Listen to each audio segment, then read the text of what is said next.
Assalamualaikum warahmatullahi wabarakatuh. Waalaikumsalam warahmatullahi wabarakatuh. Selamat pagi anak-anakku semuanya.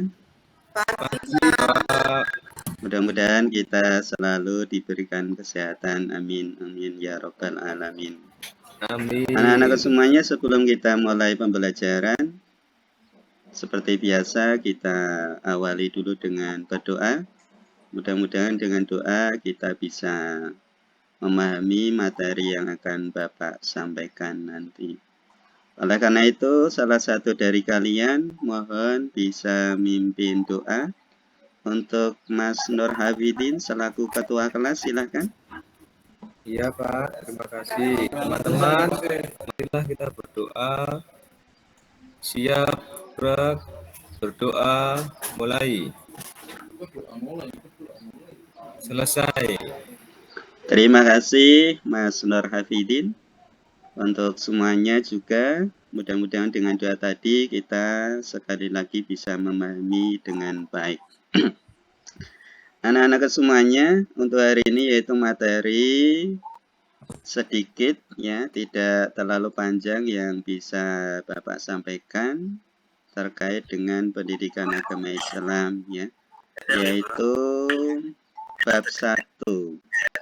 Silakan kalian bisa buka dulu bukunya.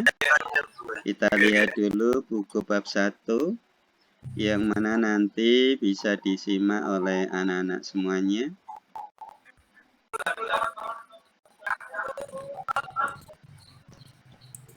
Sudah dibuka anak-anak?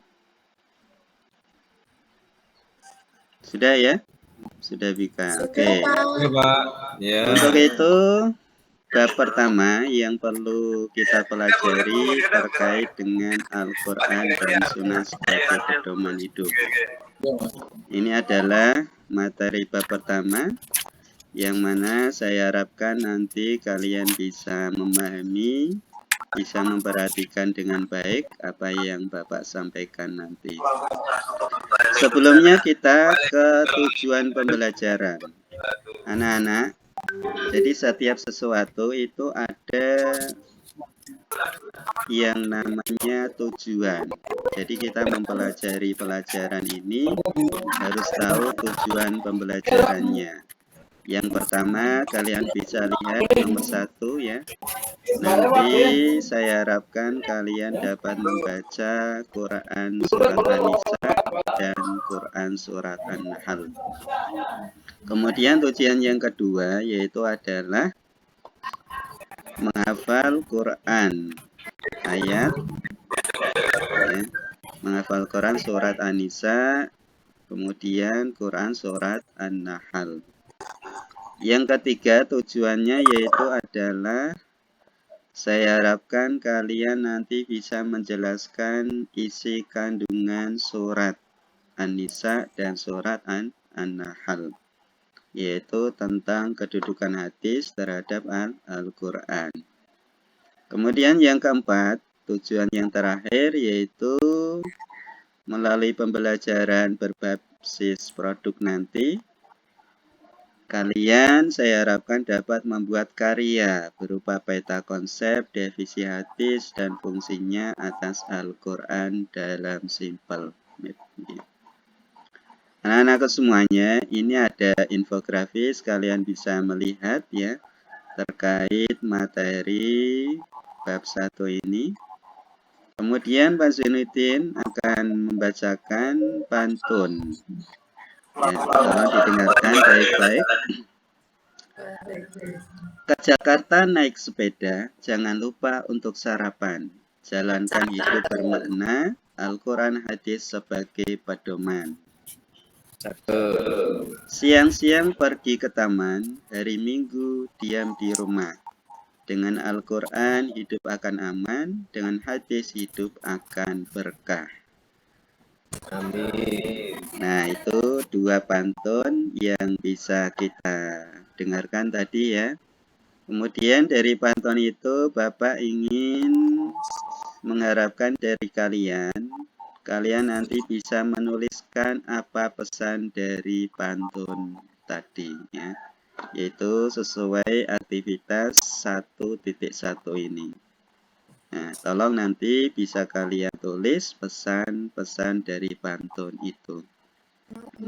Anak-anak semuanya, mari kita ke titik fokus yang akan kita pelajari nanti. Yang pertama yaitu ada definisi Al-Quran, kemudian definisi hadis, fungsi hadis, kandungan, kemudian yang terakhir materi tentang alif lam qamariyah dan alif lam samsiyah. Ini yang perlu kalian fokuskan dalam materi bab 1 ini. Nah, anak-anak semuanya, kita ke materi tentang Quran Surat An-Nisa dan Quran Surat An-Nahl. Kalian bisa perhatikan dulu. Ini ayatnya ya. Ayat yang ke-59 dari Quran Surat An-Nisa. Pak Zunidin mohon dari salah satu kalian untuk bisa memimpin.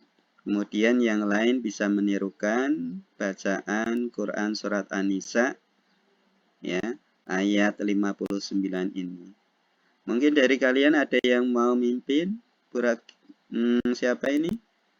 Mbak Rakil atau Mas Nur Hafidin? Saya bacanya lebih lancar, Pak. Mungkin Mbak Rakil? Quran Surat An-Nisa ayat 59. Gimana? Oke, kalau nggak ada Pak Zunidin yang membacakan, kalian yang menirukan ya. Sebagai awalan materi Quran Surat An-Nisa ini. A'udzu billahi minasyaitonir rajim. Silakan tirukan. A'udzu billahi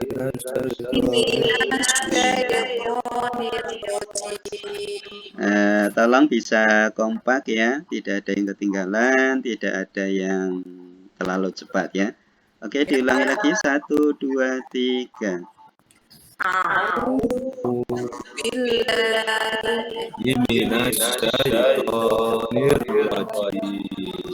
Bismillahirrahmanirrahim.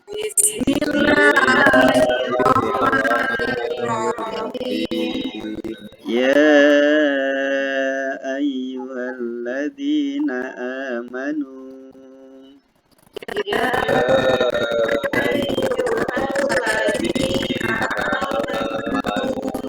Ati'ullaha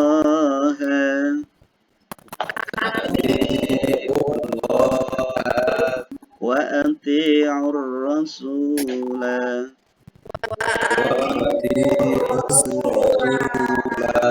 ulil amri minkum.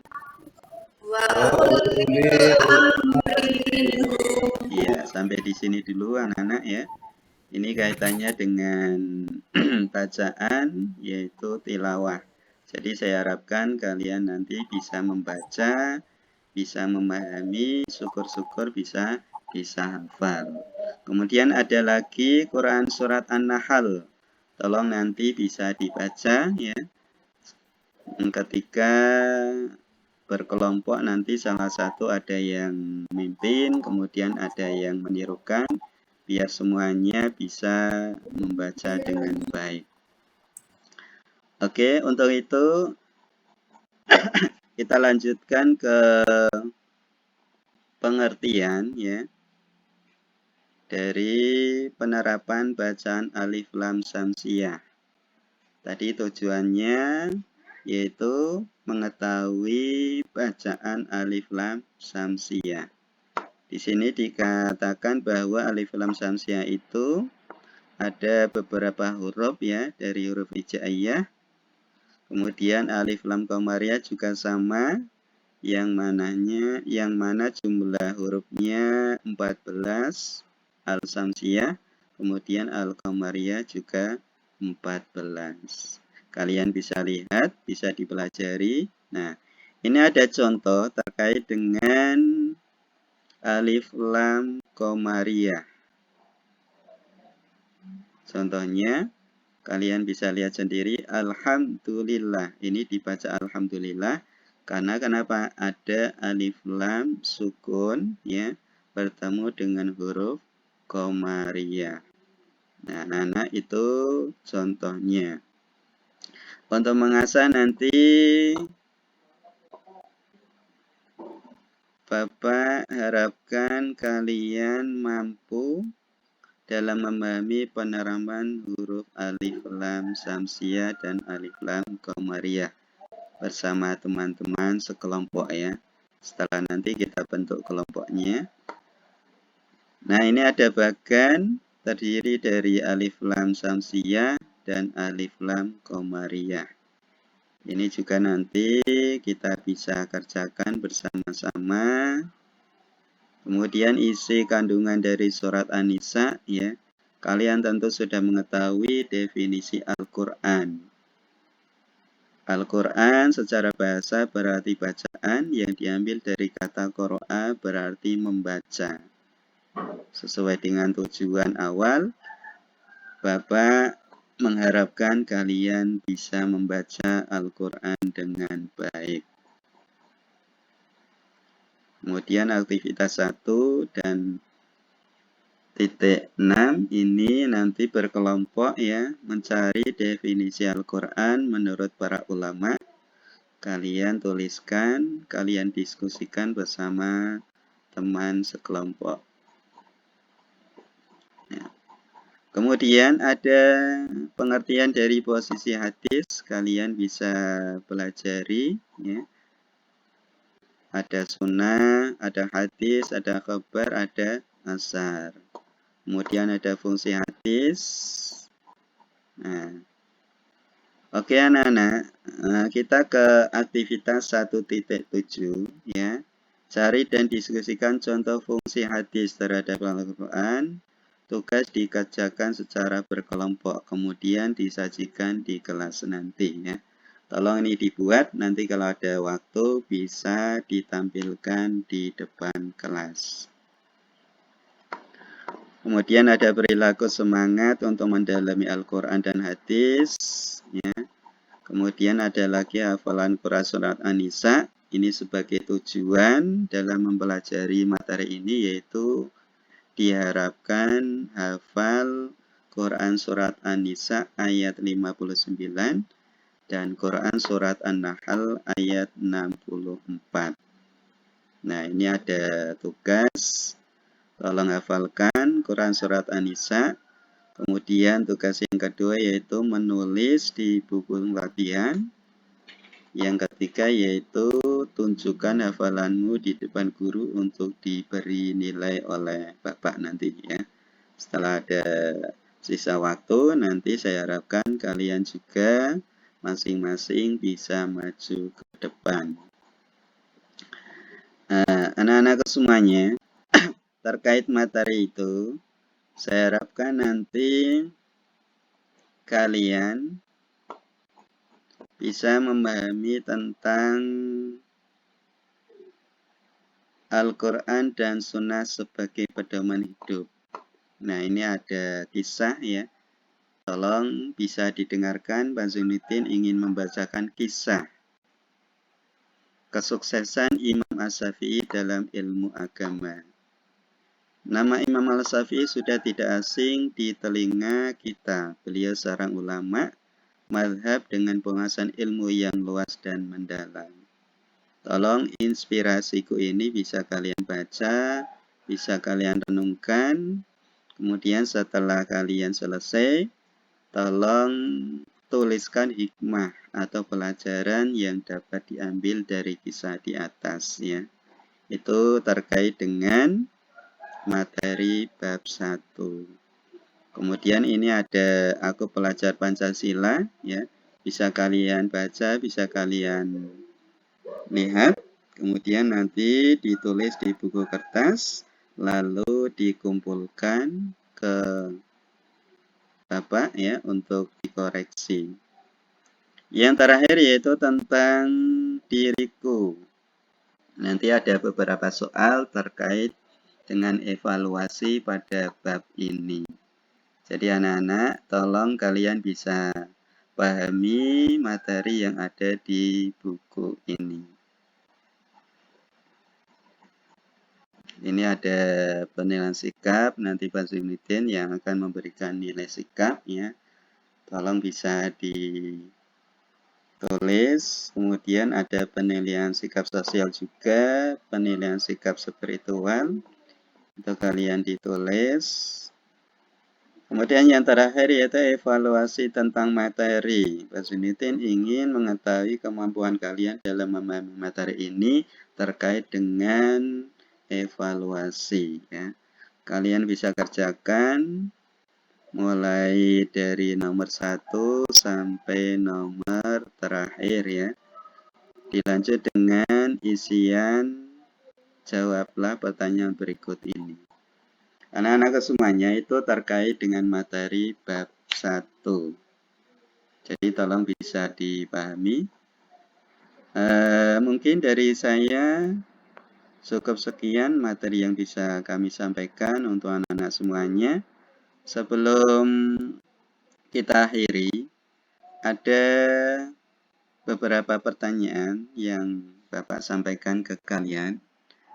Dari materi ini tentunya kalian ada yang masih belum paham, ada yang sudah paham.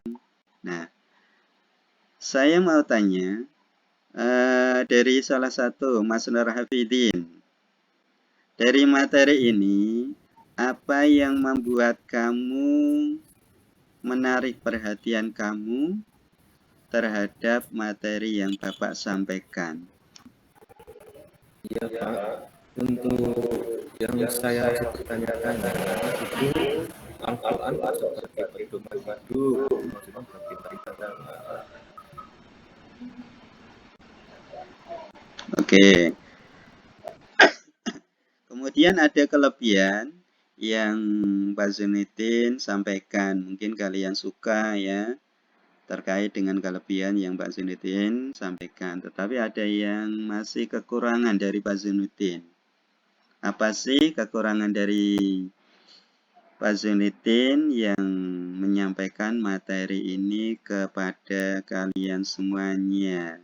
Mbak Rakil mungkin bisa memberikan masukan?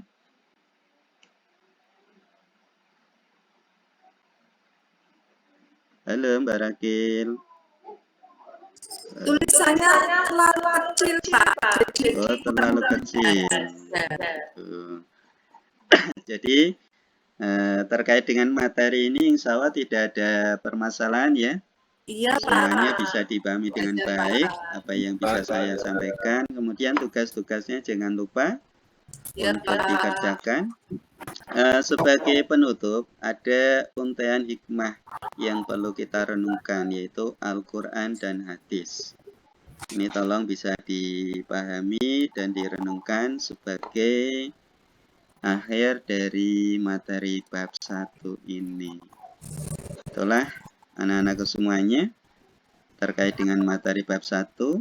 Mudah-mudahan bisa dimengerti, dipahami, dan bisa dikerjakan tugasnya tepat waktu. Sebelum kita akhiri, marilah kita membiasakan ya apa yang sudah kita ketahui dari materi itu perlu kita resum, perlu kita catat ulang ya anak-anak semuanya. Oke, karena waktunya sudah habis, anak-anak tolong untuk bisa merapikan tempatnya, kita berdoa sebelum pulang. Silakan untuk ketua kelasnya Mas Nur Hafidin bisa dipimpin doa. Oh iya Pak, terima kasih. Teman-teman, Bapak duduk siap gerak. Berdoa mulai. Selesai. Oke, anak-anak semuanya, sebelum Pak Zainuddin mengakhiri dengan salam, untuk minggu depan, pelajaran minggu depan yaitu terkait dengan materi apa ya? Ada yang tahu? Iya, oke. Materi tentang macam-macam nama-nama Asmaul Husna ya. Tolong bisa dipelajari di rumah sebelum Mbak Zunitin menerangkan lebih lengkap. Oke, akhir kata dari saya. Terima kasih. Selamat siang. Assalamualaikum warahmatullahi wabarakatuh. Waalaikumsalam warahmatullahi wabarakatuh. Wabarakatuh.